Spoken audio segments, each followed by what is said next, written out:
Hapon ng ika-22 ng Oktubre taong 2025. Tirik na tirik ang araw sa Malaysia at parabang sinusunog nito ang lahat ng madadaanan, ngunit sa loob ng isang 5-star hotel suite sa gitna ng lungsod. Malamig ang hangin at halos nanginginig sa lamig ang paligid. Sa harap ng mga pulis nakatayo si Namie Wee, isang kilalang rapper, suot ang gusot na puting t-shirt habang nananatiling walang ekspresyon ang kanyang mukha at nanginginig ang boses niya. Nang silipin ng mga opisyal ang banyo sa likod niya, nakita nilang may isang batang babae na ganap na walang saplot at nakayuko sa isang malinis na puting bathtub sa kakaibang posisyon. Ang babaeng iyon ay si Shi Yushin o mas kilala bilang Iris Shi, ang Taiwanese internet celebrity. Ngunit ang higit na nagpatingkad sa pagkabigla ng lahat ay ang katotohanang tuyo ang bathtub, walang kahit isang patak ng tubig habang ang tiles sa paligid ay malinis at walang senyales na may nangyari. Matapos siyang pansamantalang i-detain para sa medical na pagsusuri, lumabas sa toxicology test na may 4 na uri ng illegal na substansya sa katawan ni Namie Wee at natagpuan pa ng pulis ang siyam na asul na pill na hindi malinaw ang pinagmulan sa kanyang bulsa. Nang tinanong kung ano ang nangyari, iginiit niyang nag-uusap lamang sila ni Iris tungkol sa trabaho nang bigla raw niyang makita na nagpakamatay ito habang naliligo. Sinabi rin niyang sinubukan niyang iligtas ang babae, ngunit nabigo ang lahat ng pagsisikap. Dahil dito, nanatili sa isipan ng publiko ang tanong kung bakit kailangan ng droga kung usapang trabaho lang ang nangyari at paano naman bigla ang hihinto ang tibok ng puso ng isang batang babae na malusog ang pangangatawan. Ang mga tanong na ito ang lalo pang nagtuon ng pansin sa trahedyang sinapit ni Iris. Ipinanganak si Iris Shi noong 1993 sa Taiwan at mula pagkasilang ay namukod-tangi ang kanyang inosenteng charm at kaakit-akit na pangangatawan.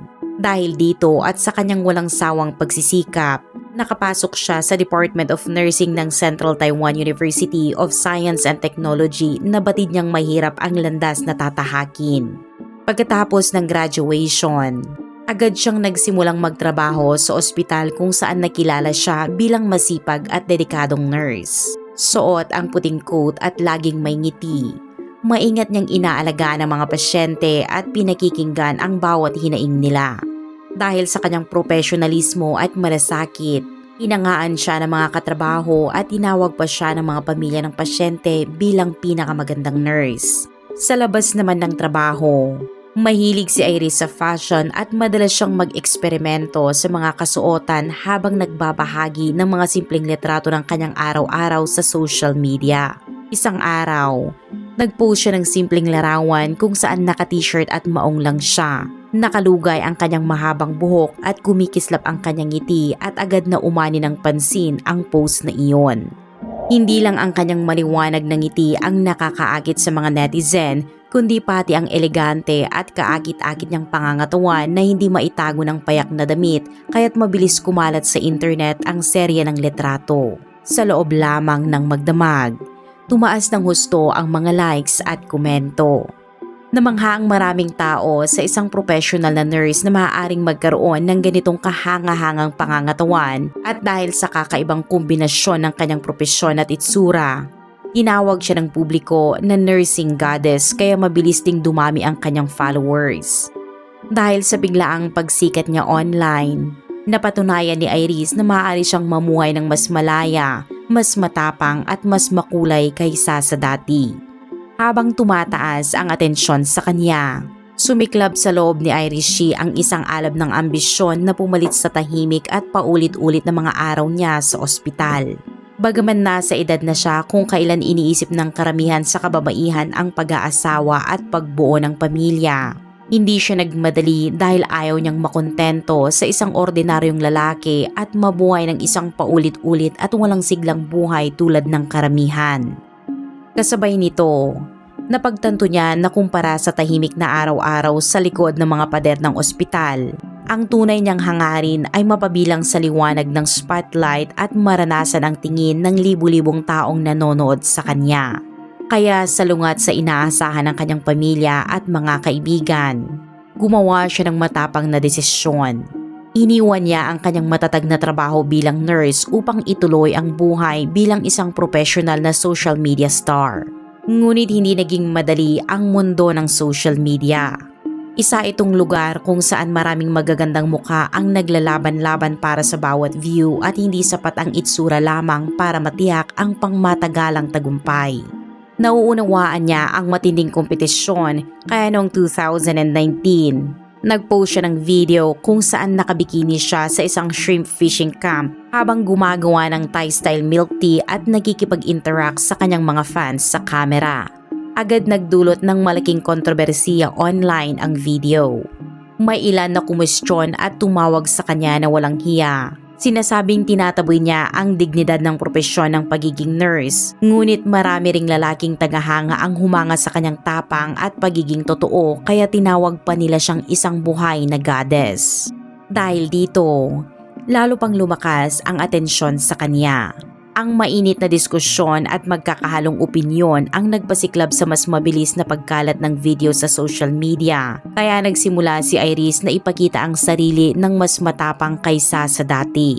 Napagtanto niyang ang kanyang katawan ang pinakamalaking asset kaya bawat sikat na lugar sa mundo ay ginawa niyang perpektong entablado upang ipakita ito. Isang halimbawa nito ang nangyari sa Louvre Museum sa France kung saan hindi alintana ang mga nagtatangkang turista. Inalis niya ang kanyang coat para ipakita ang black lace lingerie set at nag-post ng may kumpiyansa hanggang sa kinailangang magkialam ng pulis. Sa malamig na Switzerland naman, habang nakabalot ang lahat sa makakapal na jacket, iniangat niya ang kanyang shirt upang ipakita ang pink lingerie set habang nakaupo sa snowy cable car at nakangiti sa camera. Ang mga kilos na ito ay nagdala kay Iris ng napakalaking following ngunit nagdulot din ang mga ito ng malulupit na batikos. Tinawag siya ng ilan na vulgar at naghanap lang ng atensyon at sinasabihang pinapahiyapan niya ang bansa sa ibang bansa. Gayunpaman, nanatiling matatag si Iris at sinagot pa nga ang publiko ng I was cold but I had to take the photos. There was no other way.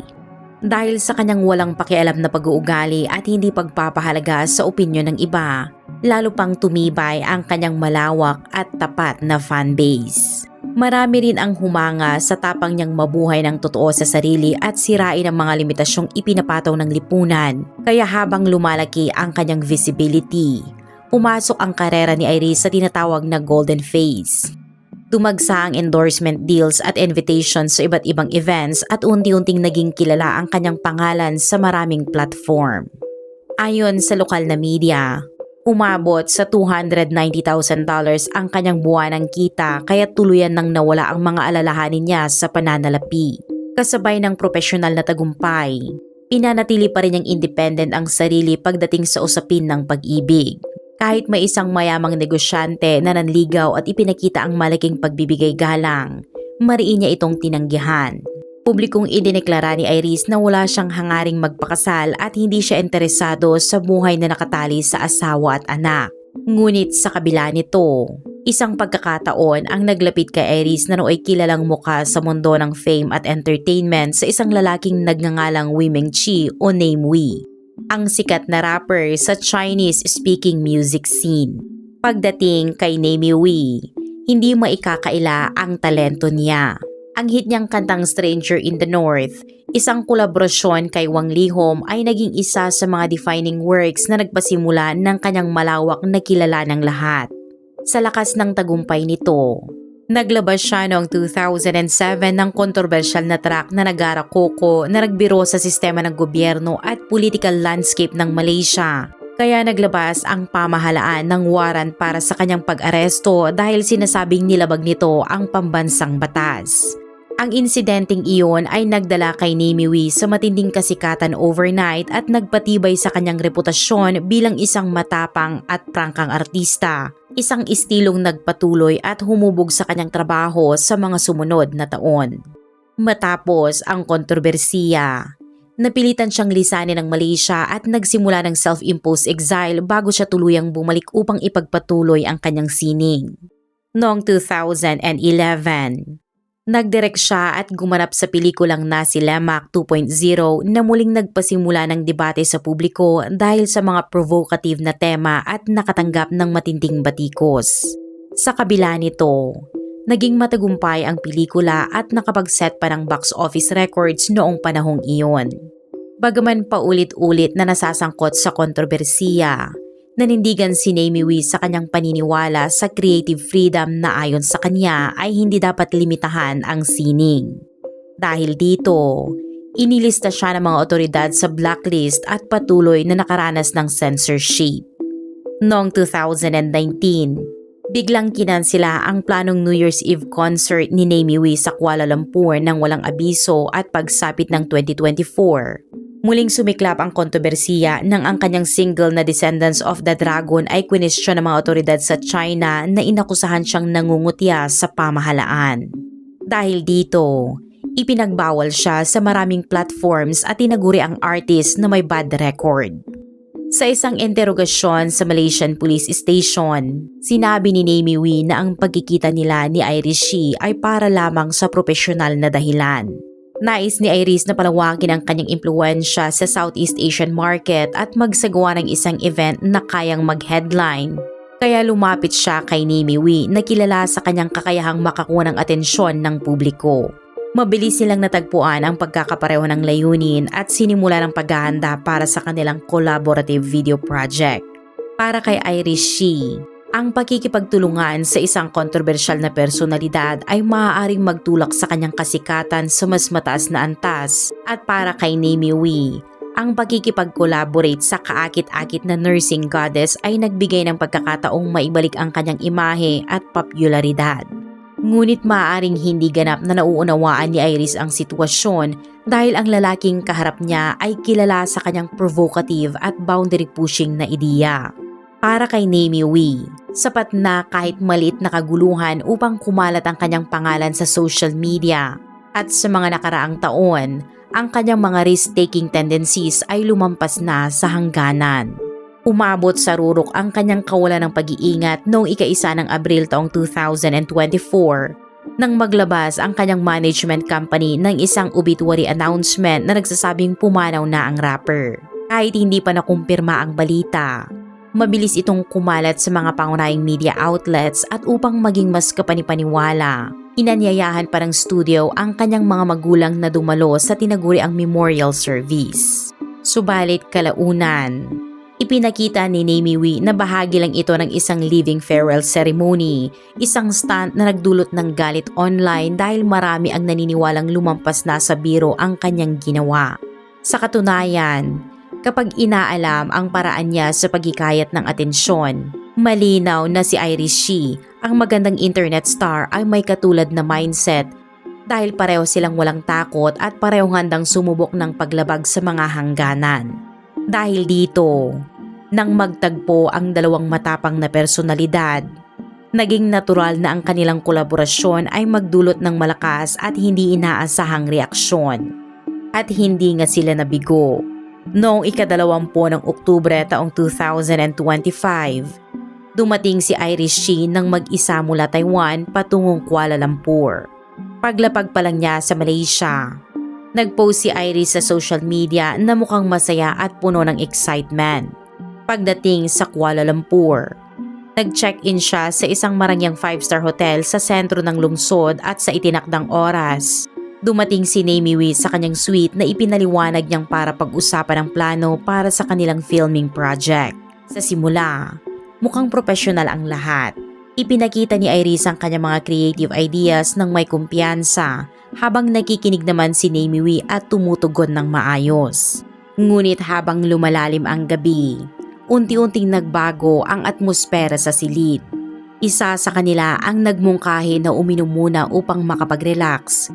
Ngunit hindi lamang alak ang binuksan noong gabing iyon dahil lumabas din ang isang maliit ngunit delikadong kahon. Sa investigasyon ng pulis, lumitaw na matagal nang gumagamit ng droga si Namie Wee at 4 na uri ng illegal na sangkap ang natagpuan sa kanyang katawan.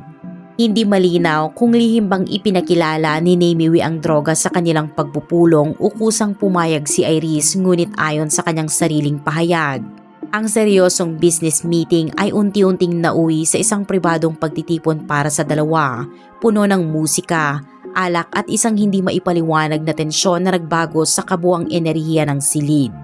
Dagdag pa niya, Pumasok si Iris sa banyo at inakala niyang nag-freshen up lamang ito, ngunit matapos ang mahabang paghihintay, napansin niyang tahimik at wala man lang tunog ng umaagos na tubig. Nang hindi na mapakali, kumatok siya ng ilang ulit ngunit hindi pa rin nakakuha ng sagot. Sa huli, binuksan niya ang nakaanlak na pinto at ang kanyang nakita ay nagdulot ng matinding pagkabigla. Si Iris Shih ay nakahiga sa bathtub, ganap na hubad, nakapikit ang mga mata at sobrang maputla. Agad siyang lumapit upang suriin ang paghinga at pulso, ngunit patay ang dibdib at walang tibok ang puso. Dahil sa takot, sinimulan ni Nemi Wee ang CPR sa desperadong pagtatangkang iligtas siya habang sabay na tinatawagan ang Malaysian Emergency Hotline na 999. Pagdating ng pulis, kitang-kita ang pagkabalisan niya. Natataranta, nanginginig at hirap makapagsalita ng maayos. Sa paghahanap, natagpuan sa kanya ang siyam na asul na tableta. Kaya sa loob ng tahimik at kakaibang hotel room, si Nemi Wee bilang nag-iisang tao sa eksena ay agad na itinuring na pangunahing suspect, inaresto at dinala sa police station noong gabing iyon. 2 araw matapos ang insidente, noong ika-24 ng Oktubre, opisyal na kinasuhan si Nemi Wee ng 2 krimen, possession at illegal use of narcotics. Sa ilalim ng batas ng Malaysia, kung mapapatunayang nagkasala, maaari siyang makulong ng hindi bababa sa 2 taon kasama ang parusang caning at financial penalty para sa danyos. Sa korte, nag-plead si Nemi Wee ng not guilty. Sa kasalukuyan, nakalaya siya matapos magbayad ng higit $1,000 na bail at agad ding nagpakita sa social media upang ipagtanggol ang sarili. Sa kanyang personal na page, isinulat ni Nemi Wee na hindi siya gumagamit o nagdala ng anumang droga at ang tanging bagay na ginawa niya kamakailan ay madalas uminom. Idinagdag pa niya na maniwala man o hindi ang iba, hintayin na lamang nila ang police report. Ipinunto niya na alak lamang ang nauna at idinagdag pang mabagal ang naging response ng emergency services sa Malaysia na para sa kanya ay posibleng nakaapekto sa naging sitwasyon. Gayunpaman, unti-unting bumagsak ang depensa niya nang lumabas ang mga opisyal na pahayag at ebidensya. Unang nagsalita ang Malaysian Police at ayon sa chief ng Kuala Lumpur Police, lumabas sa urine test na positibo si Nemi Wee sa 4 na uri ng illegal na sangkap. Idinagdag pa niya na kahit walang indikasyon ng sexual assault sa eksena, kumpirmadong magkasama sa iisang hotel room sina Iris at Nemi Wee noong gabi ng insidente. Kasunod nito, isa-isang lumabas ang mga pahayag ng mga kaibigan ni Iris Shih na mariing nagprotesta at nanindigan na hindi sila naniniwala sa bersyon ni Nemi Wee. Matapos ang ilang araw ng pananahimik, naglabas ng opisyal na pahayag online ang manager ni Iris na si Chris.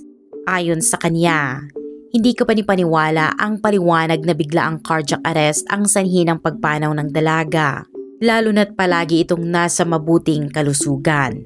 Direkta niyang hinarap si Nemi Wee at sinabi na ang mga pahayag niya ay kabaligtaran ng police report at tinanong kung saan nanggaling ang siyam na asul na tableta, kung ibinigay niya ito kay Iris o kung pinilit o niloko siya para inumin ito at idinagdag na dapat niyang sabihin ang totoo. Iginiit din ni Chris na hindi kailanman gumamit si Iris ng anumang illegal na sangkap at nangakong hahanapin nila ang buong katotohanan. Sumunod na nagsalita ang influencer na si Vivian Shih, malapit na kaibigan ng pamilya at direkta niyang tinuligsa si Nemi Wee bilang iresponsable at umiiwas sa pananagutan. Habang lumalala ang diskusyon online, kumalat pa ang chismis na maaaring nagkaroon ng financial transaksyon sa pagitan ni Iris at Nemi Wee. Mabilis itong pinabulaanan ni Vivian na nagpaliwanag na kumikita ng daan-daan libong dolyar bawat buwan si Iris mula sa kanyang subscription platform at ganap siyang independent sa usaping pinansyal. Wala raw dahilan para pumasok si Iris sa anumang transaksyon na taliwas sa kanyang mga prinsipyo at kung may gumastos man sa gabing iyon, kay Iris mismo nagmumula ang kakayahang magbayad. Muli ring pinuna ni Vivian ang pahayag ni Nemi Wee sa pulis kung saan sinabi niyang ang packaging na may explicit text ay galing Taiwan at dala raw ni Iris. Para kay Vivian, Malinaw na paglipat ng sisi sa yumao ang ginawa ni Namie Wee at nagpapakita ito ng kawalan ng paggalang kaya lalo siyang naglabas ng matinding pagkadismaya.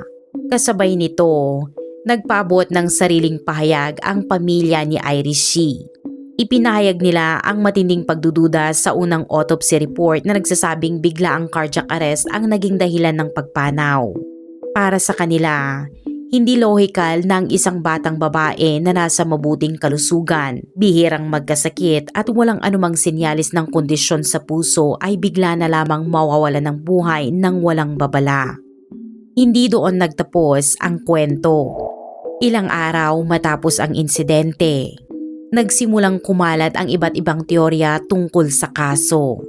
Ayon sa panig ni Namie Wee, isa lamang itong hindi inaasahang aksidente ngunit para sa mga malalapit na kaibigan ni Iris, malinaw na may nangyaring hindi tama at naniniwala silang biktima siya ng foul play kung saan may direktang pananagutan si Namie Wee at may mga detaling hindi pa isinasa publiko. Samantala, opisyal na idineklara ng mga investigador na kriminal na kaso ang pangyayari matapos makonfirma ang koneksyon ni Namie Wee sa ilegal na droga. Patuloy pa ring sinusuri ng forensic expert ang eksaktong dahilan ng pagkamatay ni Iris at malalaman lang ito sa final autopsy results. Hanggang ngayon, nananatiling hindi pa nalulutas ang kaso.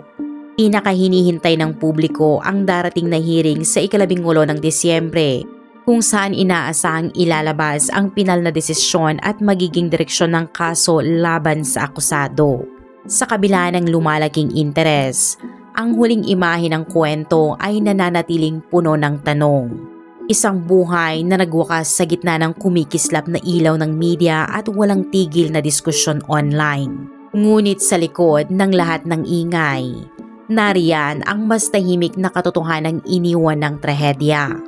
Ang kwento ng isang dalagang minsang naniwala na ang kasikatan ay susi sa kasiyahan at habang lumalabo ang hangganan ng fame at realidad, maraming napagtanto ng atensyon, followers at glamour ay dumarating at umaalis ngunit ang presyo ng mundong iyon ay tunay at mabigat. Ano ang masasabi mo tungkol sa kasong ito?